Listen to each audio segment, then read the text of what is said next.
وأشهد أن لا إله إلا الله وحده لا شريك له وأشهد أن محمدا عبد الله ورسوله وصفيه وخليله وأمينه على وحيه وخيرته من خلقه صلى الله عليه وعلى آله وأصحابه ومن تبعهم بإحسان إلى يوم الدين. قال الله عز وجل: يا أيها الذين آمنوا اتقوا الله حق تقاته ولا تموتن إلا وأنتم مسلمون. يا أيها الناس اتقوا ربكم الذي خلقكم من نفس واحدة وخلق منها زوجها وبث منهما رجالا كثيرا ونساء واتقوا الله الذي تساءلون به والأرحام إن الله كان عليكم رقيبا. يا أيها الذين آمنوا اتقوا الله وقولوا قولا سديدا يصلح لكم أعمالكم ويغفر لكم ذنوبكم ومن يطع الله ورسوله فقد فاز فوزا عظيما. أما بعد، وقال تعالى أيضا في سورة النور: في بيوت أذن الله أن ترفع ويذكر فيها اسمه يسبح له فيها بالغدو والآصال. وقال تعالى أيضا في سورة البقرة: ومن أظلم ممن منع مساجد الله أن يذكر فيها اسمه وسعى في خرابها أولئك ما كان لهم أن يدخلوها إلا خائفين لهم في الدنيا خزي ولهم في الآخرة عذاب عظيم. আলহামদুলিল্লাহ, শুরুতেই আমরা সে রব্বুল আলামিনের আবারও প্রশংসা করছি, যার একক অনুগ্রহে আমরা সলাতুল জুমআ আদায়ের জন্য দারুল হুদা মসজিদ অ্যান্ড ইসলামিক সেন্টারে যথাসময়ে আসার এবং জুমার সলাত বাস্তবায়নের সুযোগ পেয়েছি। তাই আমরা সকলেই সেই রব্বে কারিমের শুকরিয়া আদায়ার্থে বলি আলহামদুলিল্লাহ। দরুদ ও সালাম বর্ষিত হোক নবী মুহাম্মদ সাল্লাল্লাহু আলাইহি ওয়াসাল্লামের প্রতি, যার আদর্শকে বাস্তবায়নের লক্ষ্যই হলো আমাদের মূল লক্ষ্য। আল্লাহুম্মা সাল্লি আলাইহি আল্লাহুম্মা বারিক আলাইহি। সম্মানিত মুসল্লিয়ান, জুমার আজকের এই সংক্ষিপ্ত খুতবায় যে বিষয়টি আলোচনা করার চেষ্টা করব সেটি হলো ইসলামে মসজিদের মর্যাদা ও তা সংরক্ষণে আমাদের করণীয়। ওমা তৌফিক ইল্লা বিল্লাহ। সম্মানিত মুসল্লিয়ান, ইসলামে তথা মুসলিম জাতির জন্য মসজিদের মর্যাদা কতটুকু এটা আসলেই বলে শেষ করা যাবে না। এর মর্যাদা যে কত রয়েছে। ইসলামের মধ্যে, পৃথিবীর মধ্যে সবচেয়ে সম্মান শ্রেষ্ঠতম জায়গা হলো মসজিদ। এর চেয়ে শ্রেষ্ঠতম জায়গা পৃথিবীর বুকে আর কোনোটা দ্বিতীয় আরেকটা নেই, এক কথায় যদি আমরা বলি। কেননা আল্লাহ তাআলা কোরআনুল কারীমে বলছেন, ফি বুয়ুতিন আযিনাল্লাহু আন তুরফা ওয়া ইযকারা ফীহা ইসমুহু, যে ঘরগুলোতে অর্থাৎ মসজিদগুলোতে আল্লাহ তাআলার নাম সমুন্নত করা, তার জিকির করা, তার আলোচনা করা, এ বিষয়ে তিনি অনুমতি দিয়েছেন। ইউসাব্বিহু লাহু ফীহা বিল গুদুওয়ি ওয়াল আসাল। আর এজন্যই সেখানে কি করা হয়, মসজিদে আল্লাহ তাআলার তাসবিহ পাঠ করা হয় সকাল সন্ধ্যা। প্রতিনিয়তই পৃথিবীর বুকে কোনো মসজিদ বাকি থাকে না যেখানে কি করা হয় না, ইবাদত করা হয় না, তার তাসবিহ পাঠ করা হয় না। সব জায়গাতেই তাসবিহ পাঠ করা হয়। তাহলে মসজিদটা হলো একটা ইবাদতের স্থান এবং সেটা হলো আনন্দের একটা স্থান, ভালো লাগার একটা জায়গা। এখানে আপনি দেখেন, পৃথিবীতে এমন একটা জায়গা পাবেন না যেখানে ধনী গরিব, ছোট বড় কোনো ভেদাভেদ নেই, সব শ্রেণী পেশার মানুষ যেখানে একত্রিত হতে পারে। এখানে কোনো প্রটোকল নেই। আল্লাহর ঘর মসজিদে আসার কোনো প্রটোকল নেই যে এখানে আসতে হলে ধনীরা এক দরজা দিয়ে ঢুকতে হবে, বিষয়টা এমন নয়। আপনার জন্য যেমন অধিকার আছে, আমার জন্য তেমন অধিকার আছে, একজন সাধারণ লোকেরও অধিকার, সমান অধিকার আছে। মসজিদে কারোর জন্য কোনো কি নেই, ধরাবান্ধা নিয়ম নেই যে সে এটাই করতে হবে, তার জন্য এই পদ্ধতিগুলো অনুসরণ করতে হবে। সকলেই সমান, কিন্তু সেই সমান জায়গাটা আমরা ঠিক রাখছি কিনা সেটা আমাদের দেখার বিষয়। আবার দেখেন, মসজিদে যদি আমরা আসি, মসজিদে আসার মাধ্যমে আমাদের মধ্য থেকে মন্দ কথাগুলো দূরীভূত হয়। মসজিদে এসে কেউ মন্দ কথা বলার চিন্তাও করে না। এটা আমাদের কল্পনায় আসে না যে মসজিদে বসে মন্দ কথা বলবো। খারাপ আচরণ করা, এই কাজগুলো আমাদের মধ্যে আর আসে না। সেটা এখানেই হোক, বিশ্বের যে কোনো প্রান্তেই হোক, মসজিদ বলেই হলো, মসজিদ হলেই হলো, সেখানে এই কাজ কেউ করে না। মুসলিম যার মধ্যে ইসলাম আছে সে এই কাজ কখনোই করে না। তার মানে মসজিদটা হলো মুসলিমের জন্য একটা শক্তিশালী দুর্গ, যেখানে বহু ধরনের ফিতনা থেকে বাঁচা যায়। অনেক ফিতনা, যত ফিতনা আছে, যত সমস্যা আছে, সব সমস্যা থেকে আপনি মুক্ত থাকতে পারবেন যদি মসজিদে অবস্থান করেন। যতক্ষণ আমরা মসজিদে থাকি, সলাতের জন্য হোক, কোনো আলোচনা শোনার জন্য হোক, যে কারণেই মসজিদে আসি, ওই সময়টা আমরা দুনিয়াবি যত ধরনের বিশৃঙ্খলা আছে সব কিছু থেকে মুক্ত থাকতে পারি। এটা আমাদের মসজিদের মূল অবস্থা। এবং দেখেন, মসজিদে যদি আমরা থাকি, মসজিদে আমরা আসলে, বসলে, একটু অপেক্ষা করলে এর মাধ্যমে আমাদের সওয়াব হয়। এমন একটা জায়গা নাই যেখানে বসে অপেক্ষা করছেন আপনার জন্য সওয়াব হতে থাকবে। মসজিদে এসে আপনি বসে থাকবেন, আপনার সওয়াব হচ্ছে, আপনার জন্য মাগফিরাতের দোয়া করতে থাকবে ফেরেশতারা। এবং আল্লাহ রসুলের সাহাবী আবু হুরায়রা রাদিয়াল্লাহু তাআলা আনহু তিনি বর্ণনা করছেন যে আল মালাইকাতু তুসাল্লি আলা আহাদিকুম মা দামা ফি মুসাল্লাহু মা লাম ইয়াহদিস। যতক্ষণ পর্যন্ত একজন ব্যক্তি তার মুসল্লায় সলাতের পরে বসে থাকবে, তার ওযু নষ্ট হওয়ার আগ পর্যন্ত ফেরেশতারা তার জন্য দোয়া করতে থাকে। তারা বলতে থাকে আল্লাহুম্মা গফির লাহু, আল্লাহুম্মা রহামহু। তার জন্য দোয়া করতে থাকে যে আল্লাহ তাকে ক্ষমা করো, আল্লাহ তাকে রহম করো, তার উপর রহমত বর্ষণ করো, এই দোয়া করতে থাকে। আর আমাদেরকে এই যে একটা নিয়ামত যে আল্লাহ তাআলা দিয়েছেন, আপনি চিন্তা করে দেখেন তো, আমরা দুনিয়াতে চলতে গেলে কত ধরনের অপরাধ করি, এই ক্ষমার কোনো গ্যারান্টিও নাই। আমি যে দোয়া করব আল্লাহ কবুল করতেও পারে, নাও করতে পারে। কিন্তু একটা বড় সুযোগ আমাদের জন্য, সুবর্ণ সুযোগ এটা, যে সলাৎ পড়ে যদি আমি একটু অপেক্ষা করে বসে থাকি, আমার ওযু নষ্ট হয় নাই এ পর্যন্ত যে আমি অপেক্ষা করি, তাহলে আমার জন্য দোয়া করবে ফেরেশতা, আমার ক্ষমার দোয়া করবে, আমার অপরাধের জন্য আল্লাহ তাআলার কাছে তিনি দোয়া করবেন, ফেরেশতারা দোয়া করবেন। কত বড় একটা কথা এই মসজিদে যদি আমরা অবস্থান করি। ইবনুল বাত্তাল রাহিমাহুল্লাহ তিনি এই হাদিসের ব্যাখ্যা এটাই বলেছেন যে এই সুবর্ণ সুযোগ যেন আমাদের হাতছাড়া না হয়। আমরা যেন আমাদের অপরাধ থেকে মুক্ত হওয়ার কোনো পথ পাচ্ছি না। কিভাবে অপরাধ থেকে মুক্ত হব? আমি সারাদিন পেরেশান, কিন্তু আমরা তওবা করছি, আমি কিন্তু নিশ্চিত না আমার তওবা কবুল হচ্ছে কি না। আমাদের অন্তর থেকে আমরা করলাম, কিন্তু মসজিদে যদি অবস্থান করি তাহলে সেখানে কিন্তু অনেকটাই আশা করা যায় ফেরেশতা দোয়া করবে, এটা তো নিশ্চিত। আল্লাহ রসুল বলেছেন ফেরেশতা আমার জন্য দোয়া করবে, আল্লাহুম্মা গফির লাহু, আল্লাহুম্মা রহামহু। দুটা কঠিন দোয়া, আমাকে ক্ষমা করো, তারকে ক্ষমা করো, তার উপর দয়া করো। দুনিয়াতে যদি আমার উপর দয়া থাকে, তার অনুগ্রহ থাকে, তাহলে তো আমি দুনিয়াতে বসবাস করতে আমার কোনো কষ্ট সমস্যা হবে না। তাহলে মসজিদ আমাদের একটা বড় আশ্রয়স্থল। মুসলিমের জন্য মসজিদটা হলো মুসলিমের একটা বাড়ি। মসজিদে যদি অবস্থান আমরা না করতে পারি, তাহলে তো আমাদের জন্য এই ধরনের প্রতিদান থেকে আমরা প্রতিদান থেকে দূরে সরে যাব।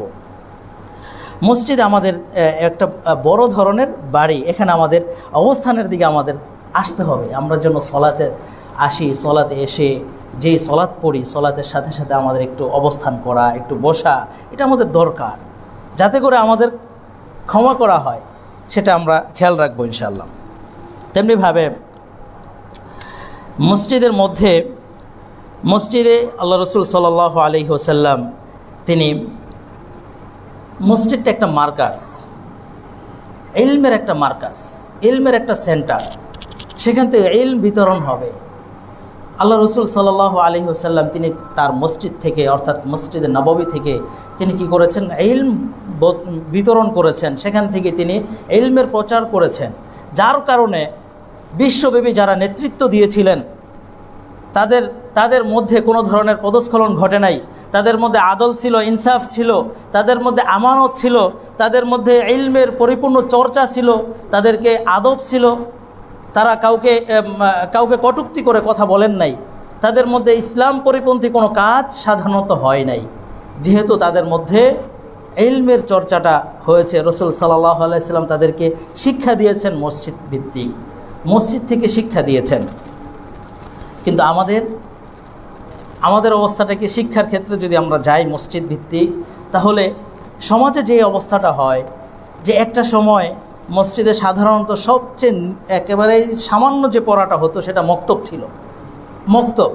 এখন এমন একটা পরিবেশ হয়েছে প্রায় সকল মসজিদগুলোতে মক্তব নাই। যে আগে একটা সময় আপনারা যখন একেবারে ছোট ছিলেন সেই সময়টাতে আমরা যখন ছিলাম, যে মসজিদে অন্তত মক্তব পড়ার জন্য মক্তবে গেলে কোরআনটা তেলাওয়াতটা শিখতে পারত। এখন এই মক্তবটাও নাই। আর রাসূল সাল্লাল্লাহু আলাইহি সাল্লামের মসজিদ কেমন ছিল, সেখানে এটা ইলমের মার্কাজ ছিল, শুধু মক্তব নয়, সকল ধরনের ইলমের চর্চা মসজিদেই হতো। মসজিদে যত বেশি ইলমের চর্চা হবে তত বেশি মসজিদ আবাদ হবে। এজন্য মসজিদ ভিত্তিক ইলম প্রচার প্রসারে আমাদেরকে এগিয়ে আসতে হবে। সমাজে বিশৃঙ্খলা সব দূরীভূত হয়ে যাবে যদি আমরা মসজিদ ভিত্তিক ইলম প্রচারে আসতে পারি। দেখেন আহলুল ইলমগণ মসজিদকে কি বলেছেন, মিডিয়ার বড় একটা প্ল্যাটফর্ম হলো মসজিদ। মিডিয়ার বড় একটা প্ল্যাটফর্ম মসজিদ। কিভাবে? এই জন্য বলেছেন এখান থেকে আল্লাহ তাআলার যে বিধান আছে সেগুলোর প্রচার করা হবে। এখানে এসে এই মসজিদের মেম্বার থেকেই, এই মসজিদ থেকেই কী হবে, ইলমের প্রচার হবে। মানুষ ইলম সম্পর্কে, ইসলাম সম্পর্কে জানবে, রসুলের সুন্নাহ সম্পর্কে জানবে, সেগুলো প্রচার করবে। এই মসজিদের মাধ্যমে সেগুলো হবে। মসজিদের মধ্যে, মসজিদ থেকে মানব জীবনের সব কিছুই কী হতে হবে, প্রতিনিধিত্ব হতে হবে। আপনার যত ধরনের ইলমের প্রয়োজন, যত কিছু প্রয়োজন, সেগুলো আমাদের মসজিদ ভিত্তিক শিক্ষাটা খুবই জরুরি। আজকে আমাদের ন্যূনতম শিক্ষাটাও মসজিদ থেকে হচ্ছে না অধিকাংশ ক্ষেত্রেই, যা আমাদের জন্য বড় ভয়াবহ দিক। এজন্য মসজিদ ভিত্তিক যে ইবাদত সেগুলো যত বাড়বে, দেখেন আল্লাহ রসুল যে হাদিসগুলো বলেছেন, যে প্রায় সকল হাদিসগুলো মসজিদে আসা এগুলোর ব্যাপারে কি উদ্বুদ্ধ করেছেন, কেন করেছেন? আল্লাহ রসুল বলেছেন, আলা আদুল্লুকুম আলা মা ইয়ামহুল্লাহু বিহিল খাতায়া, আমি কি তোমাদেরকে এমন পথটা বলে দিব না যার মাধ্যমে তোমাদের গুনাহগুলোকে ক্ষমা করে দেওয়া হবে, ওয়ারফাউ বিহিদ দারাজাত, যার মাধ্যমে তোমাদের মর্যাদাকে বাড়িয়ে দেওয়া হবে। সাহাবারা বললেন যে হ্যাঁ আল্লাহ রসুল, বলুন সে পথ কি? আল্লাহ রসুল সেখানে কি উল্লেখ করেছেন? মসজিদ সম্পৃক্ত বিষয়গুলোই। ইসবাগুল ওযু আলাল মাকারি, যখন কষ্ট হচ্ছে, কষ্ট মনে হচ্ছে, তখন পরিপূর্ণ আকারে ওযু করা, এবং ওয়াকাসরাতুল খুতা ইলাল মাসাজিদ, মসজিদে ঘন ঘন পা ফেলে মসজিদে আসা। ইন্তিযারুস সালাত বা'দা সালাহ, আগের কথাটাও কিন্তু মসজিদের সাথে সম্পৃক্ত। মসজিদে আপনি আসবেন, সেখানেও আপনার জন্য গুনাহ মাফ হবে। এবং সে আসার পদ্ধতিটা আল্লাহ রসুল বলেছেন যে পা যত বেশি ফেলাতে পারেন, যত দ্রুত না হেঁটে যত কম ছোট ছোট কদম ফেলে আসতে পারেন, তত বেশি গুনাহ মাফ হবে। এবং মসজিদের কথা বলেছেন। এবং মসজিদে আসলেন, এখন ইন্তিজারুস সালাহ, সালাতের অপেক্ষা করছেন, আর গুনাহ মাফ হবে। আল্লাহু আকবার। এত বড় কথা কেন বলেছেন মসজিদের জন্য? মসজিদের সাথে সম্পৃক্ত যতগুলো বিষয় আছে সবগুলোকে সংরক্ষণ করার জন্য। কারণ মসজিদটা তো আমার আপনার ঘর না। আল্লাহ তাআলা বলছেন যে ফি বুয়ুতিন আদিন আল্লাহ, এই যে আল্লাহ তাআলা যে ঘরগুলো আছে এগুলোতে জিকির করার, তাসবিহ পাঠ করার অনুমতি তিনি দিয়েছেন। এবং সকাল সন্ধ্যা সেখানে তাসবিহ পাঠ করছে কারা? মানুষরা, পুরুষরা সেখানে মসজিদে এসে সকাল সন্ধ্যা তাসবিহ পাঠ করছে। এবং কি করছেন? লা তুলহিহিম তিজারাতুন ওয়ালা বাইউন আন যিকরিল্লাহ, পুরুষদেরকে তাদের ব্যবসা বাণিজ্য, বেচা কেনা, এগুলো কি করতে পারে না? আল্লাহর এই জিকির থেকে, আল্লাহর ইবাদত থেকে দূরে রাখতে পারে না, গাফেল করতে পারে না। যারা আল্লাহর ঘরে এসে সকাল সন্ধ্যা জিকির করে তাদেরকে ওই কাজগুলো কখনোই প্রতিবন্ধক হয়ে দাঁড়ায় না। সালাত আদায় করার ক্ষেত্রে ওয়া ইতা ইজ যাকাত, যাকাত প্রদানের ক্ষেত্রেও তারা কি করে, ওই কাজগুলোকে তাদের প্রাধান্য পায় না।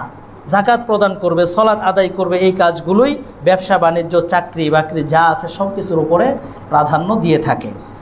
ইয়াখাফুনা ইয়াওমান তাতাকাল্লাবু ফীহিল কুলুবুল আবসার, সেই পুরুষরা এমন দিনকে ভয় করে যেদিন তাতাকাল্লাবু ফীহিল কুলুব, অন্তর এবং চক্ষু সব কিছু উল্টে যাবে, পরিবর্তন হয়ে যাবে। সেই দিনকে তারা ভয় করে, পরকালকে তারা ভয় করে। এই জন্য তারা আল্লাহর ঘর মসজিদে এসে ইবাদতে মনোনিবেশ করেন। দেখুন, আল্লাহর ঘর মসজিদে এসে ইবাদতের ব্যাপারে তিনি নিজেই উদ্বুদ্ধ করেছেন। মসজিদকে আবাদ করার কথা তিনি বলেছেন। আল্লাহ তিনি নিজেই বলেছেন মসজিদকে আবাদ করতে। কীভাবে বলেছেন?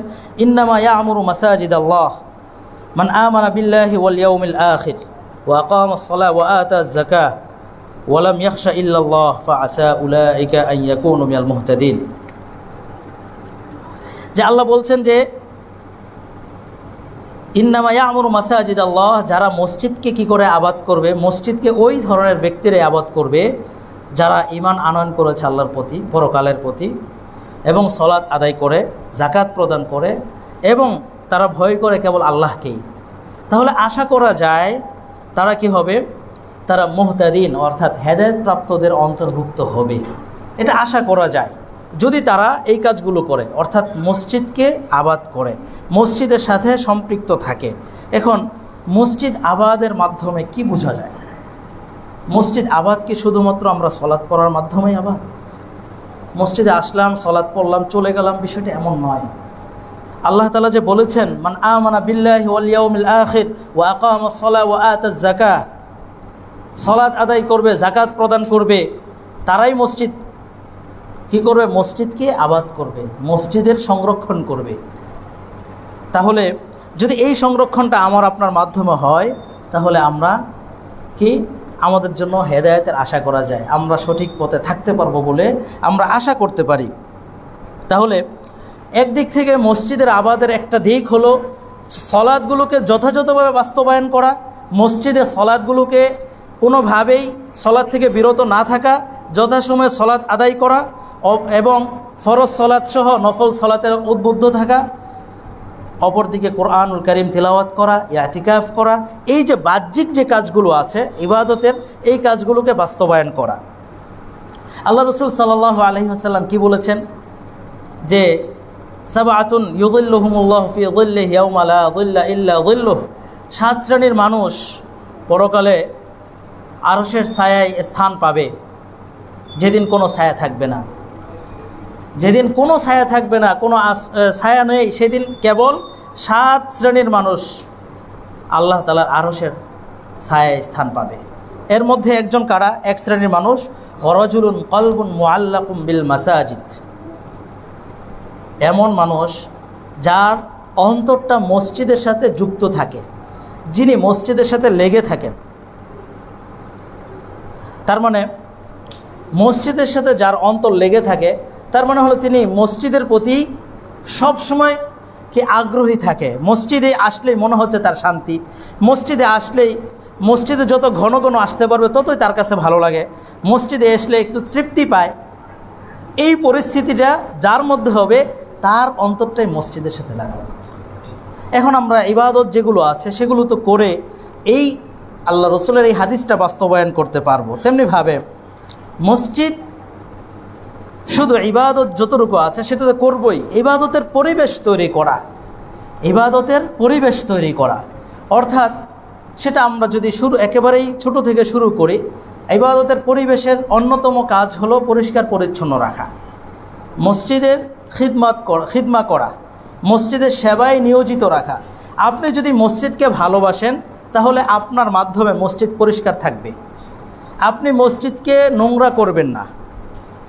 আর আপনি যদি মসজিদের প্রতি ভালোবাসা থাকে তাহলে আপনি মসজিদটা এসে একটু পরিষ্কার করবেন, পরিষ্কারের সহযোগিতা করবেন। এখানে আমরা যারা সাধারণ মসজিদের মুসল্লি আছি, আমাদের জন্য এই কাজগুলো হলো মুস্তাহাব। আমরা যদি করি তাহলে মসজিদের প্রতি যে আমাদের আগ্রহ, যে টান, অরজুলুন কলবুন বিল মুআল্লাকুম বিল মাসাজিদ যে বলেছেন, মসজিদের সাথে সম্পৃক্ত থাকা, সেটা আমাদের জন্য অনেকটা সহজ হবে।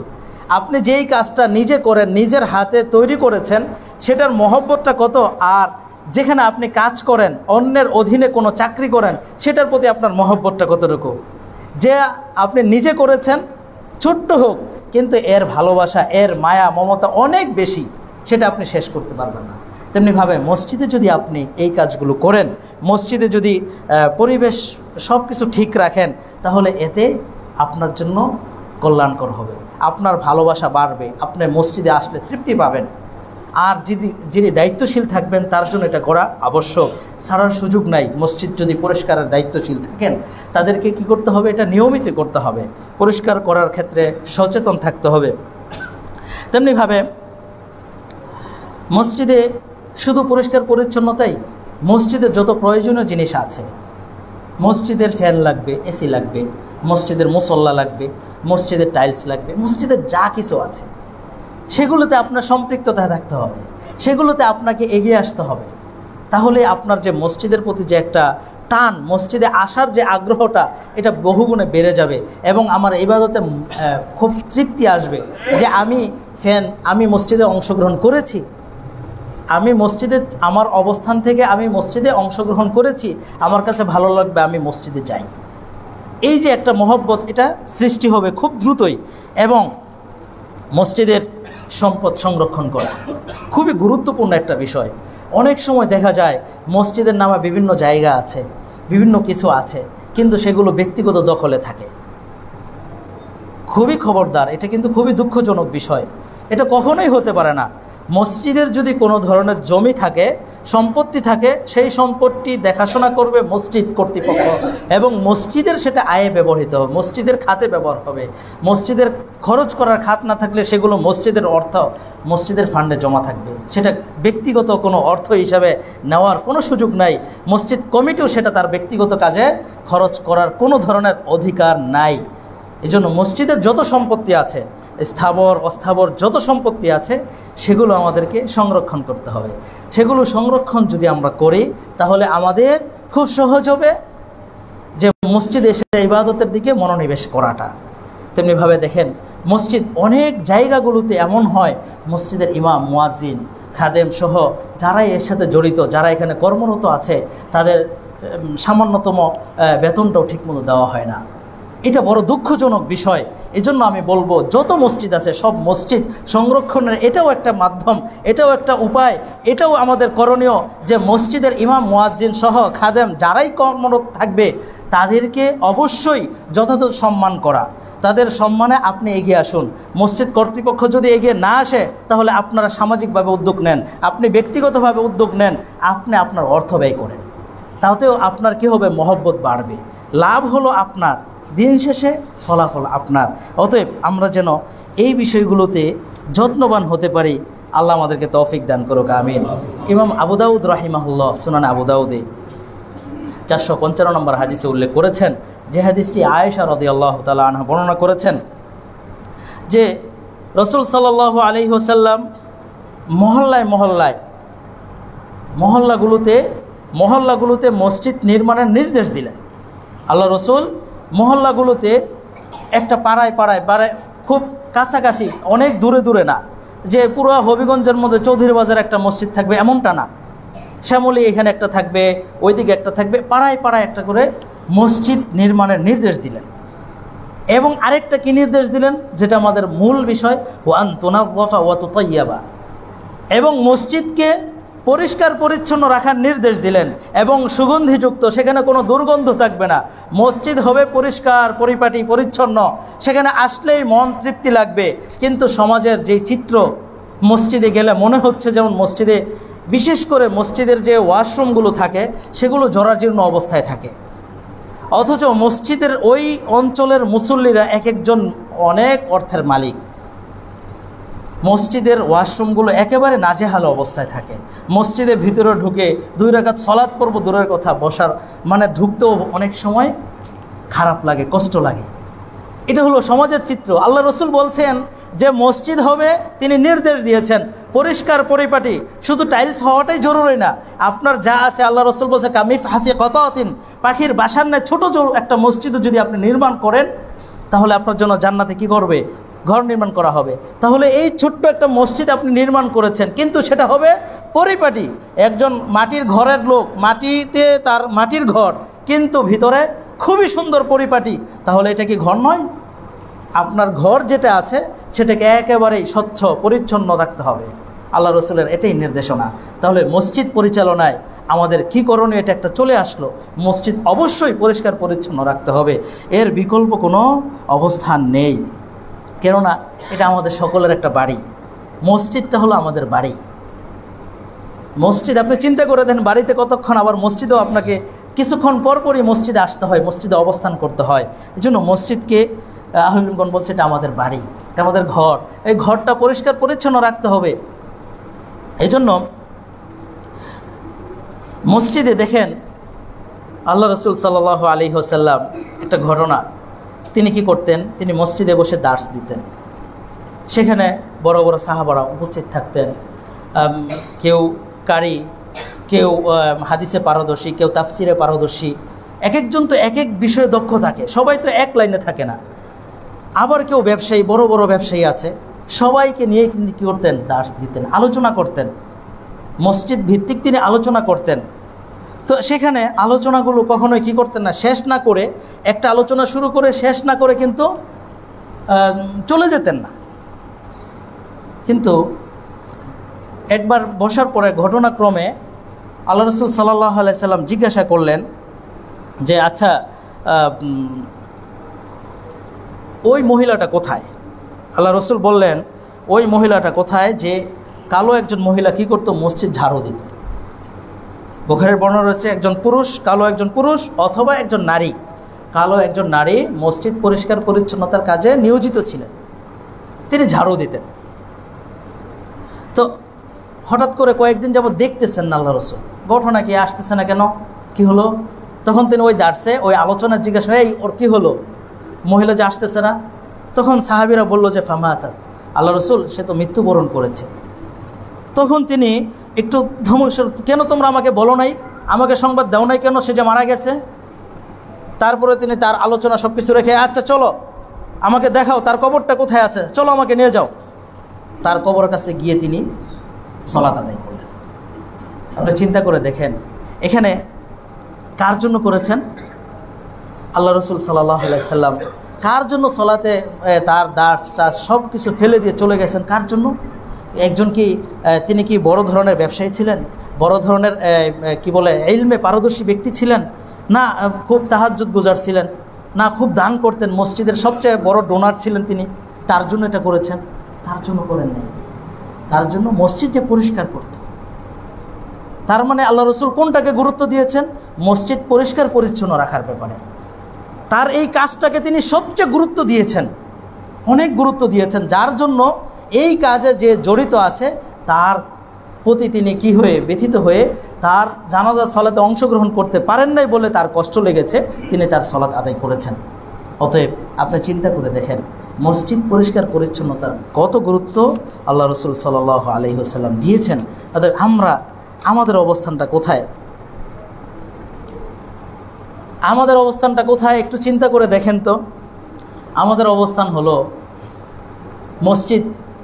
আল্লাহ রসুল সাল্লাল্লাহু আলাইহি সাল্লাম দেখেন একদিক থেকে মসজিদ পরিষ্কার পরিচ্ছন্ন রেখেছেন, মসজিদ আবাদের উপযোগী করে দিয়েছেন, এবং আল্লাহ তাআলা মসজিদ আবাদ করার, মসজিদে এসে মসজিদ ভিত্তিক কাজ করার ব্যাপারে তিনি নিজে উদ্বুদ্ধ করেছেন। আর আজকে সমাজের অবস্থানটা কোথায়? যেখানে আল্লাহ রসুল এবং আল্লাহ তাআলা তিনিও তো কোরআনে উল্লেখ করেছেন, মসজিদের ব্যাপারে একাধিক আয়াত অবতীর্ণ করেছেন, ওয়া আন্নাল মাসাজিদা লিল্লাহ ফালা তাদউ মা আল্লাহি আহাদা। মসজিদ হবে কেমন? মসজিদে ইবাদত করবে, আল্লাহ তাআলার সাথে কাউকে শরীক করবে না, অন্য কাউকে ডাকবে না। এই যে অনেকগুলো আয়াত, মসজিদ ভিত্তিক আয়াতগুলো যদি আমরা একত্র করি প্রায় অনেকগুলো আয়াত হয়। এই যে এতগুলো আয়াত তিনি অবতীর্ণ করেছেন মসজিদে তালাবদ্ধ করার জন্য, মসজিদকে ভেঙে ফেলার জন্য, আল্লাহ রসুল সাল্লাল্লাহু আলাইহি ওয়াসাল্লাম তিনি মসজিদে উদ্বুদ্ধ দিয়েছেন, ঝাড়ুদার পর্যন্ত তাকে তিনি সম্মানিত করেছেন, আর আপনি আজকে এসে মসজিদকে পুড়িয়ে দিচ্ছেন, জ্বালিয়ে দিচ্ছেন। কিসের মুসলিম আপনি? আবার আপনার মতো ব্যক্তি আবার কি মার্চ ফর গাজা বিভিন্ন নামে বিভিন্ন ধরনের অমুক জায়গায় আপনি এখানে বসে বাংলাদেশে বসে সেই ফিলিস্তিনে আপনি কি মসজিদ সংরক্ষণ করবেন? আপনি কি বুঝাতে চাচ্ছেন? চিন্তা করে দেখেন তো আপনি কোন ধরনের মুসলিম। আপনার পাশের জেলায়, আপনার এলাকায়, আপনার অঞ্চলে মসজিদে আগুন দিচ্ছে আপনার প্রতিবেশী, আপনার ভাই, আপনার মতাদর্শের মানুষ, কিন্তু আপনি এটাকে বাধা না দিয়ে, এটার ব্যাপারে পদক্ষেপ না নিয়ে আপনি যাচ্ছেন ওই যে সেই ফিলিস্তিনে মসজিদ সংরক্ষণ করবেন।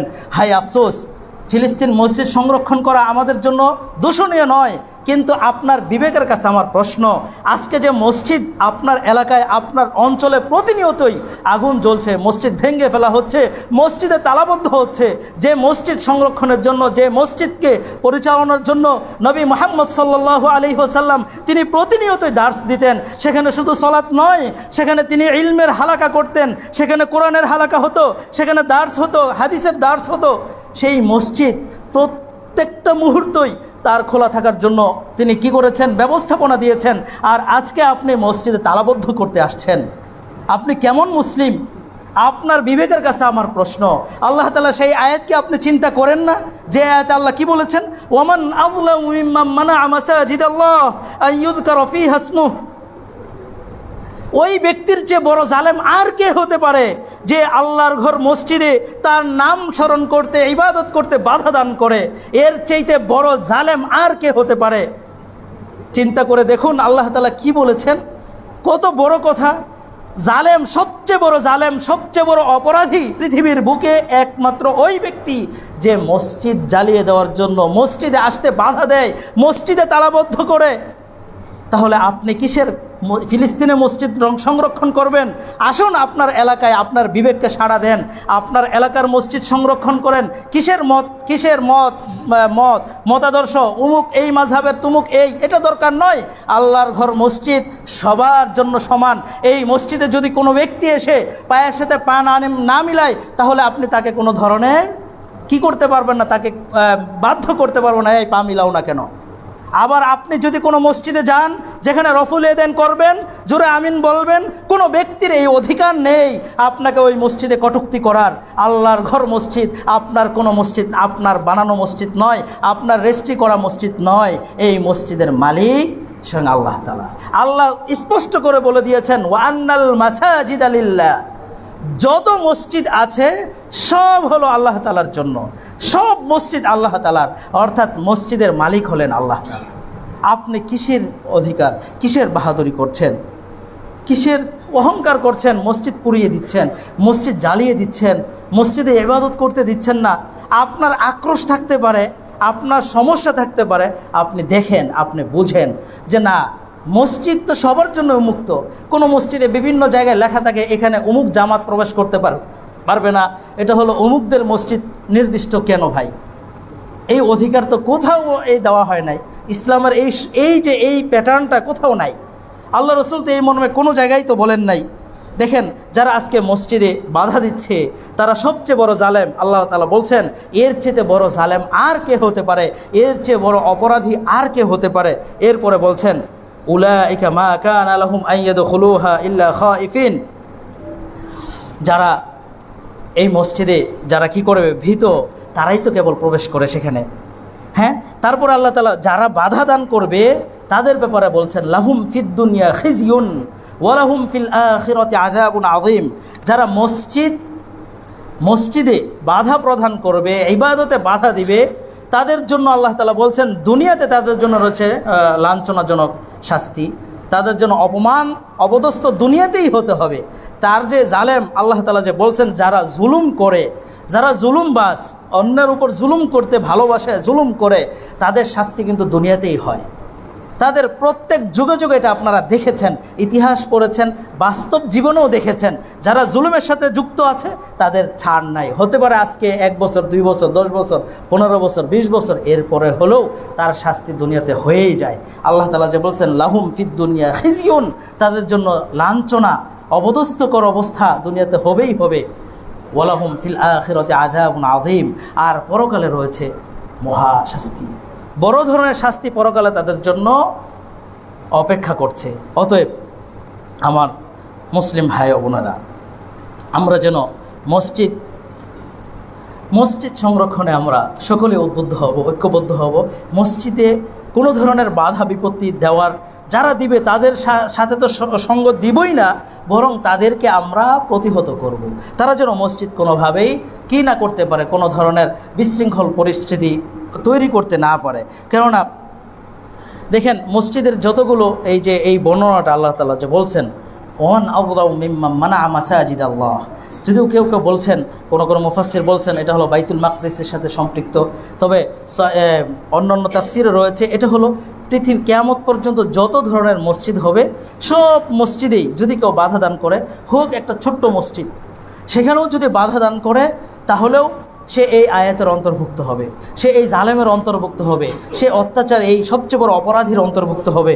অতএব আমাদের সমাজে যেন এই ধরনের কাজ আমাদের মাধ্যমে তো হওয়ার প্রশ্নই ওঠে না। আল্লাহ তাআলার কাছে সবসময় পানা চাইতে হবে যেন এই ধরনের গর্হিত কাজে যেন আমাদেরকে, আমাদের পরিবার পরিজনের কোনো সদস্যকে জড়িত না করে।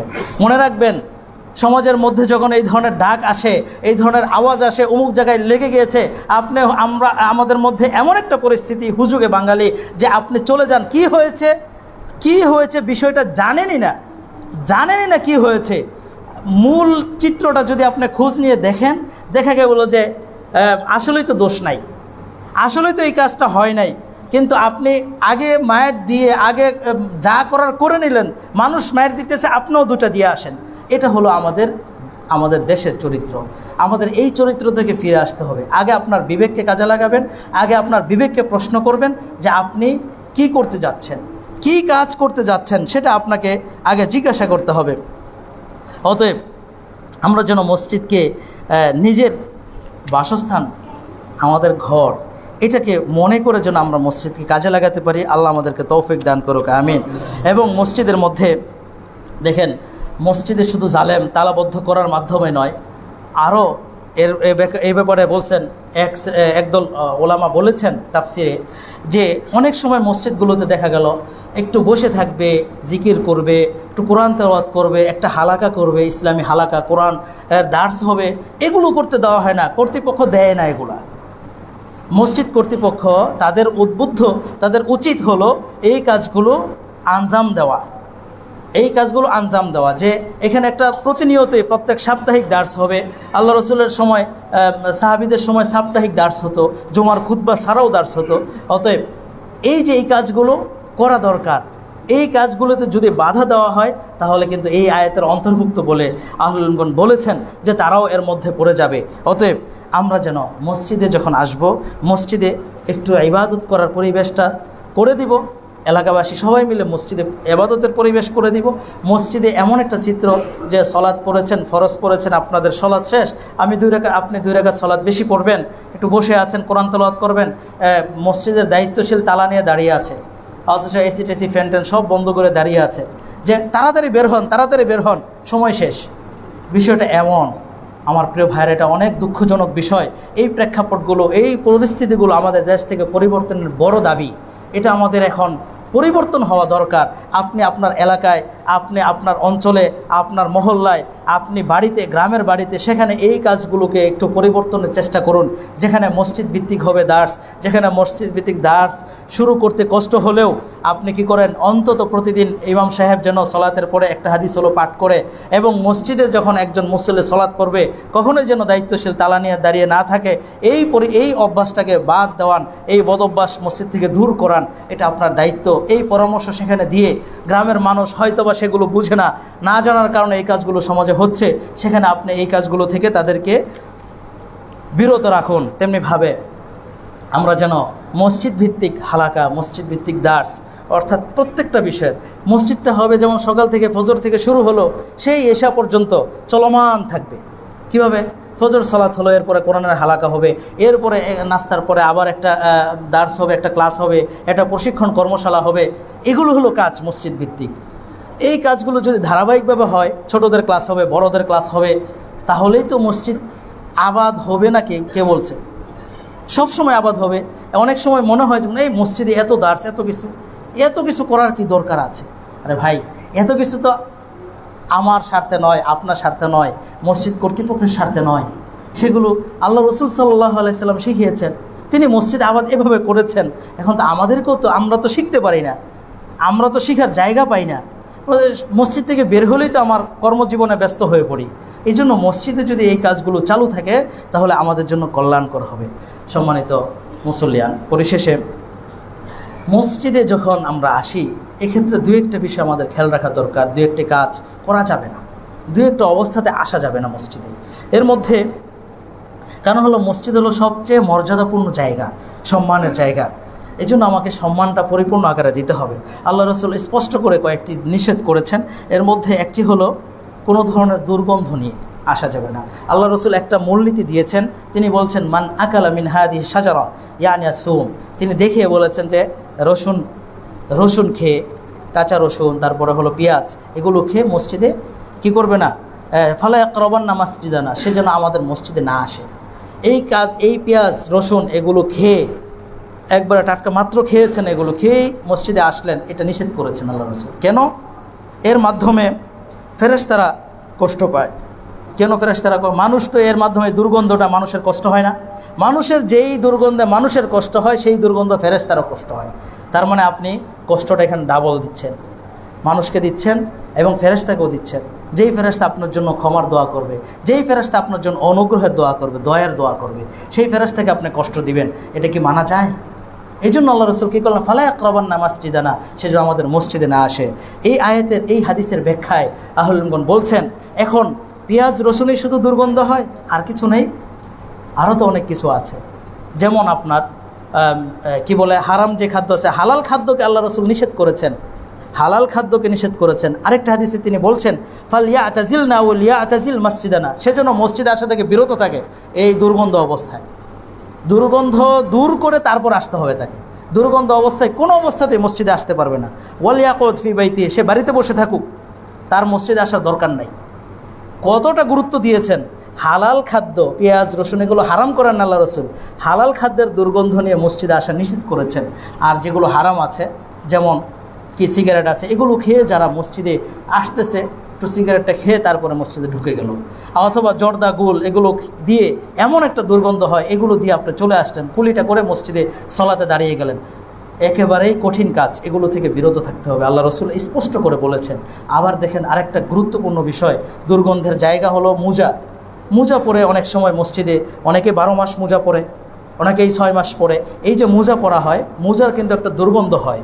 আপনাকে উচিত হবে অবশ্যই সেই দুর্গন্ধ দূর করে মসজিদে প্রবেশ করা। এবং আপনার পোশাকে আপনার ঘামের দুর্গন্ধ হতে পারে, ঘামের দুর্গন্ধ দূর করে আপনাকে মসজিদে আসতে হবে। আল্লাহ রসুল যে বলেছেন, আনতুনাকুয়া ফাতুতাইয়াব, মসজিদকে পরিষ্কার পরিচ্ছন্ন রাখো এবং কি করো, এবং কি বলে, তুতাইয়াব, সেখানে যেন সুগন্ধি থাকে। অর্থাৎ মসজিদে আসবো, আপনার যত ধরনের দুর্গন্ধ জাতীয় জিনিস আছে সব দূর করে আসতে হবে, এবং মসজিদের পরিবেশটা যেন সুগন্ধিময় থাকে, সেই ব্যবস্থা আমাদের রাখতে হবে। অতএব আমরা যেন মসজিদে যখন আসবো তখন এই কাজগুলো করতে পারি। আবার দেখেন, মসজিদের মধ্যে আরেকটা বিষয় হলো, আরেকটা নিষেধের বড় বিষয়, যে মসজিদে কেনাবেচা করা, এটা নিষেধ। আল্লাহ রসুল এটা নিষেধ করেছেন। মসজিদের যেই জায়গাগুলোতে সলাৎ করা হয়, মসজিদের ভিতরে যেখানে সলাৎ পড়া হয়, সেই জায়গাতে কেনাবেচা করতে নিষেধ করেছেন। আল্লাহ রসুল সাহাবীদেরকে নির্দেশ দিলেন, তোমরা বলো, যদি কেউ এইগুলো করে, লা আরবাহাল্লাহু তিজারাতাক, তোমরা তার জন্য বদদুয়া করো যে আল্লাহ তোমার ব্যবসায় বরকত না দেখ, ব্যবসায় লাভবান না করুক, এই দোয়া করতে বলছেন আল্লাহ রসুল। এবং মসজিদে যখন কি হয়, কোনো জিনিস, কারো জিনিস হারিয়ে গেছে, এই ঘোষণা মসজিদে যদি কোনো ব্যক্তি দেয়, তার জন্য আল্লাহ রসুল বলছেন, লা রাদ্দাল্লাহু আলাইকা দাল্লাতাক, তার যে হারানো জিনিসটা, যেটা হারিয়েছে, এটা যেন সে না পায়, সেজন্য এটা না পায়, এই দোয়া করতে বলছেন আল্লাহ রসুল।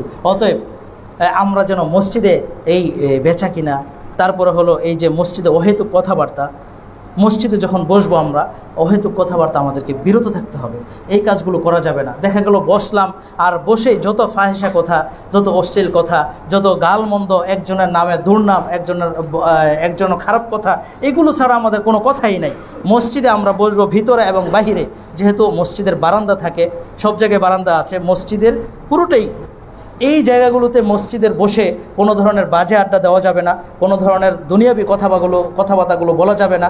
কারো ব্যাপারে সমালোচনা আপনার করতে হলে আপনার মসজিদের বাহিরে যান, আপনার বাড়িতে নিয়ে তাকে আপ্যায়ন করে তারপরে সেখানে আপনার সমালোচনা করেন, কিন্তু মসজিদের এরিয়ার ভিতরে আপনার এই সমালোচনা করার কোনো অধিকার আল্লাহ তাআলা দেন নাই, আল্লাহ রসুল সাল্লাল্লাহু আলাইহি সাল্লাম দেন নাই।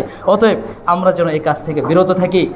দেখেন অনেক সময় বলে থাকে যে মসজিদে যে এই ব্যবসা করতেছে, তাকে সে একটা হাঁস নিয়ে এসেছে, তাকে এই করো, বিক্রি করতে দাও, কি হইব, সমস্যা কি? ব্যবসা বরকত, ব্যবসা রিজিকের ব্যাপারে বাধা দিও না। যে ভাইরা, আল্লাহ রসুল বলছেন যে এটা করা যাবে না, মসজিদের ভিতরে এই কাজগুলো করা যাবে না। আল্লাহ তাআলা আমাদেরকে এই কাজগুলো থেকে বিরত থাকার তৌফিক দান করুক, আমিন। মসজিদের বাহিরে বেচা কিনা সেটা আলাদা বিষয়, সেটা তো সবসময়ের জন্য বৈধ। আল্লাহ তাআলা যেন আমাদেরকে মসজিদের পবিত্রতা রক্ষা করতে সদা আমরা চেষ্টা করব। আল্লাহ আমাদের মাধ্যমে সেই কাজগুলো করায়, সেই তৌফিক আল্লাহ তাআলা আমাদেরকে দান করুক, আমিন। এবং মসজিদের কোনো ধরনের অকল্যাণকর কাজ আমরা যেন আমাদেরকে আল্লাহ তাআলা বিরত রাখেন, সেই চেষ্টা আমরা করব। আল্লাহ তাআলা আমাদের সকলকে কবুল করুক, আমিন। আল্লাহু তাআলা আ'লাম বিসওয়াব। আকুলু কাওলি হাযা আস্তাগফিরুল্লাহ লি ওয়া লাকুম ওয়া লিসাইরিল মুসলিমিন ফাস্তাগফিরুহু ইন্নাহু হুয়াল গফুরুর রহিম।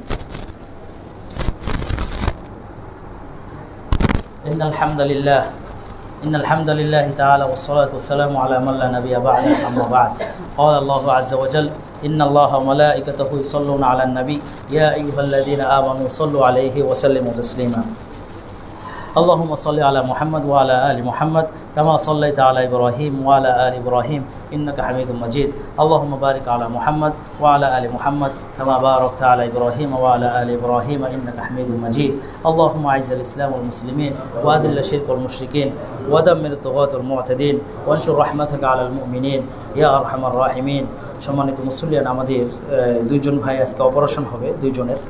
ওয়ালিউল্লাহ এই মসজিদের মুসল্লি, শায়েস্তাগঞ্জ থেকে তিনি আসেন, তাই ইতিকাফ করেছেন এখানে। এবং আব্দুল আহাদ হবিগঞ্জে থাকেন, তারও অপারেশন আছে। আমরা দোয়া করব তাদের অপারেশন যেন আল্লাহ সফলতার সাথে করে দেন এবং সুন্দরভাবে আবাদের মধ্যে ফিরে আসেন। আল্লাহ তুমি তাদেরকে সেই সুস্থতার মধ্যে জীবনযাপন করা তৌফিক দান করো, আমিন। ইবাদাল্লাহ রাহিমানি রাহিমাকুমুল্লাহ। إن الله يأمر بالعدل والإحسان وإيتاء ذي القربى وينهى عن الفحشاء والمنكر والبغي يعظكم لعلكم تذكرون فاذكروا الله العظيم الجليل يذكركم واشكروه على نعمه يزدكم ولذكر الله أكبر والله يعلم ما تصنعون قوموا للصلاة.